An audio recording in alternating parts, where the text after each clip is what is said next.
नमस्कार। आज की कक्षा में हम एकांकी मकड़ी का जाला के की भाषा शैली, उद्देश्य एवं संकलन त्रय के बारे में विचार विमर्श करेंगे। इससे पूर्व की कक्षा में हमने मकड़ी का जाला एकांकी के लेखक डॉक्टर श्री जगदीश चंद्र माथुर के जीवन परिचय, उनकी साहित्यिक रुचियों और उनके रचना संसार के बारे में जानकारी प्राप्त की थी। तत्पश्चात हमने मकड़ी का जाला की कथा वस्तु, उसके कथोपकथन यानी कि संवाद तथा पात्र एवं चरित्र चित्रण के बारे में भी हमने विचार विमर्श कर लिया था।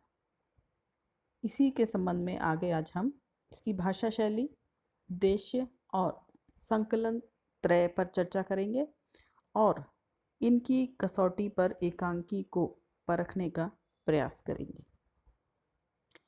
सबसे पहले हम देखते हैं भाषा शैली। यद्यपि एकांकी की अभिव्यक्ति के लिए अनेक प्रकारों का सहारा लिया जाता है, तथापि उन सब की तुलना में भाषा का अपना महत्वपूर्ण स्थान है। यानी एकांकी में रंग निर्देश होंगे और सजावट होगी, मंच की साज सज्जा होगी और पात्र भी होंगे, लेकिन भाषा का अपना एक महत्वपूर्ण स्थान है। भाषा बिना आप अपने विचारों को पाठकों तक और दर्शकों तक नहीं पहुंचा सकते। एकांकी रंगमंच पर खेलने के लिए लिखी जाती है, अतः उसकी भाषा का बोधगम्य होना आवश्यक है। बोधगम्य का अर्थ है कि जो भी बात आप कहना चाहते हो वो उसी रूप में सामने वाले सुनने वाले तक अवश्य पहुंच जाना चाहिए। इसके अलावा भाषा सुगम भी हो ताकि विचारों को ठीक प्रकार से संप्रेषित किया जा सके। भाषा यदि सुगम नहीं होगी तो विचार जो लेखक पहुंचाना चाहता है वो ठीक ढंग से संप्रेषित नहीं होंगे, या फिर यदि होंगे तो वो कहीं ना कहीं बदल जाएंगे, पूर्ण रूप से उसी रूप में पाठकों तक, दर्शकों तक नहीं पहुंच पाएंगे। इसके साथ भाषा जो है पात्र एवं परिवेश के अनुकूल होनी चाहिए।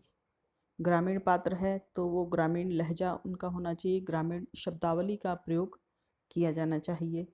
और यदि किसी कंपनी का, किसी ऑफिस का यदि कोई चरित्र है, पात्र है, तो वो हिंदी बोलेगा, शुद्ध बोलेगा और साथ साथ में सामान्य जीवन में जो भी अंग्रेजी के शब्द, उर्दू के शब्द इस्तेमाल किए जाते हैं उनका भी वो यथास्थान पर स्थान पर प्रयोग करता रहेगा।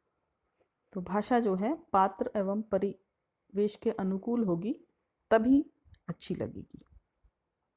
सभी चरित्रों की भाषा उनके व्यक्तित्व के अनुरूप होनी चाहिए। ऐसा ना हो कि एकांकी में 4-5 चरित्र हैं और वो सब एक ही लहजे में, एक ही भाषा में बोलते जा रहे हैं, तो फिर वो प्रभावशीलता, प्रभावात्मकता उत्पन्न नहीं हो पाएगी। यदि हम इस संबंध में देखें एकांकी मकड़ी का जाला, तो इसके जो पात्र हैं वो भोलानाथ और चंद्रधर है, बीच बीच में क्लर्क भी आता रहता है। तो इनके जो पात्र हैं वो प्राय खड़ी बोली हिंदी का प्रयोग करने वाले हैं।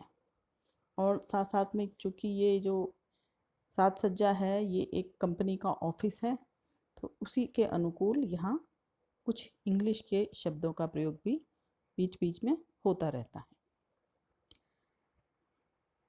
शब्दावली पात्रों के अनुकूल है। भोलानाथ जो कि उस कंपनी का अधिकारी है, वह तो उसका लहजा जो है वो एक पढ़े लिखे गंभीर व्यक्ति का है और उसी तरह की उसकी भाषा है। चंद्रभान जो है वो एक कवि है, तो उसकी भाषा में कुछ कविता वाली जो शब्दावलियाँ होती हैं, जैसे कि पत्तियों की पुकार इत्यादि, गीतों का स्वर, बादलों के टुकड़े इत्यादि भी निश्चित रूप से उसके इस प्रकार की शब्दावलियाँ हमें देखने को मिलेंगी। यानी कि शब्दावली जो है वो पात्रों के पूर्णतया अनुकूल है। हिंदी और उर्दू दोनों शब्दों का प्रयोग किया गया है। इसके अलावा देशज और विदेशी शब्द भी थोड़े बहुत देखने को मिल जाते हैं।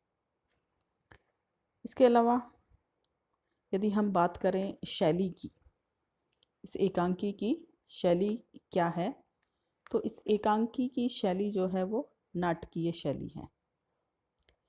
एकांकी के लिए मुख्यतः नाटकीय शैली ही प्रयुक्त की जाती है। इसके अलावा किसी अन्य शैली को उपयुक्त नहीं माना जाता है। तो भाषा शैली की दृष्टि से ये एकांकी पूर्णतः प्रभावशाली एवं सफल कही जा सकती है। तो लेखक का, प्रत्येक रचनाकार के रचना लिखने का कोई ना कोई उद्देश्य अवश्य होता है, और रचना तभी सफल मानी जाएगी यदि यह उद्देश्य जो है पाठकों और दर्शकों के सामने प्रस्तुत हो जाए, यानी कि पाठक और दर्शक लेखक के उद्देश्य से पूर्णतया परिचित हो जाए। एकांकीकार विभिन्न चरित्रों के संवादों के माध्यम से अपने खुद के विचारों की भी अभिव्यक्ति करता है। कोई ना कोई पात्र ऐसा अवश्य होगा जो लेखक के विचारों का वाहक होता है, अधिकतर ऐसा होता है। सफल एकांकी वह होती है जो अपने उद्देश्य का कथन करके सांकेतिक ढंग से अभिव्यक्ति करता है, यानी कि आपका जो भी उद्देश्य है आप वो स्वयं पात्र के मुंह से नहीं कहलवाओगे, बल्कि संकेतों के माध्यम से वो बात अपने आप निकलकर बाहर आ जाएगी। पूर्णतया लेखांकी को जब पढ़ेंगे या देखेंगे तो एक तरह से डायरेक्टली नहीं, इनडायरेक्टली संकेतों के द्वारा उद्देश्यों की अभिव्यक्ति हो जाती है। जीवन के अंतर्विरोधों और विषमताओं की आलोचना एकांकी में व्यंग्यात्मक ढंग से की जानी चाहिए। अंतर्विरोध इस मकड़ी का जाला कहानी में भी है, जिसमें भोलानाथ फंसा हुआ है, उसका अंतर्मन से एक प्रकार से द्वंद्व चल रहा है, तो इसकी अभिव्यक्ति लेखक ने इस एकांकी में भी की है। यदि हम उद्देश्य देखें मकड़ी का जाला, तो इसका उद्देश्य वर्तमान भौतिकवादी जीवन में मनुष्य की ह्रास होती हुई संवेदनशीलता और सरलता को अभिव्यक्त करना है।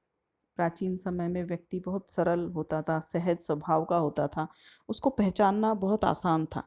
लेकिन आजकल के समय में व्यक्ति के चेहरे के ऊपर इतने नकाब हैं कि उसका वास्तविक जो व्यक्तित्व है वो नज़र ही नहीं आता है। तो इसके प्रति लेखक ने ये कहा है कि वर्तमान जीवन में मनुष्य का उद्देश्य धन कमाना और भौतिक सुख सुविधाएं हासिल करना हो गया है, जो उसे भावना शून्य बनाकर मनुष्य से मशीन में तब्दील कर रहा है। इसका पात्र भोलानाथ, जो कि संवेदनशील, सात्विक, ईमानदार व्यक्ति था, वह इस भौतिकवादी युग के जाले में फंसकर छटपटा कर रह जाता है और अपनी जो सहजता, स्वाभाविकता जो उसके व्यक्तित्व की थी वो कहीं खो गई है। तो लेखक का उद्देश्य इन सभी स्थितियों से पाठकों और दर्शकों को आगाह कराना है।